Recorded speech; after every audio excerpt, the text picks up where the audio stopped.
Thank you for calling Bloomhaven. My name is Charlie. How can I help you today? Hi, I would like to send flowers for Mother's Day Absolutely, sir. Who are we sending them to? sa mama ko.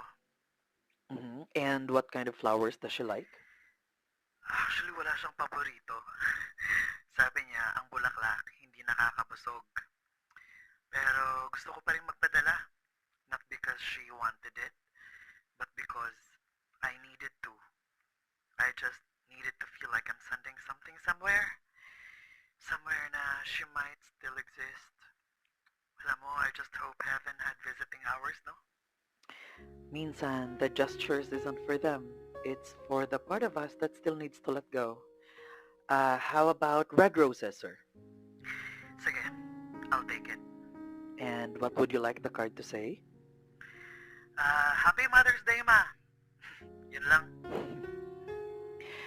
We can leave it at that, but if you would like to say something more personal, I can help you put it into words. Hindi ako iyakin eh. Hindi rin ako sweet. Pero, ngayon lang. Ngayon lang siguro, no? Nung, nung iniwan kami ni Papa, si Mama ang bumitbit ng lahat.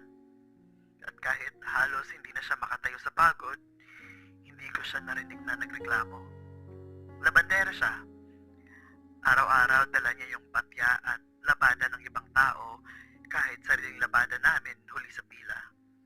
Pero never niyang pinamukha sa akin na mahirap kami.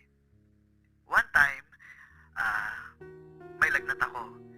Sinundo niya ako sa school, nakapambahay lang siya, dala yung payong naming may butas.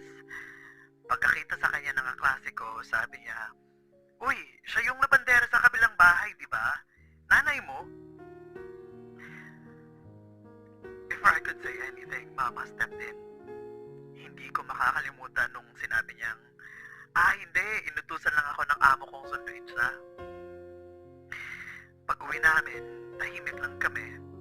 Pero, bago ako makapasok sa kwarto, sabi niya, "Anak, sorry kanina ha, hindi kita ikinakahiya. Ayoko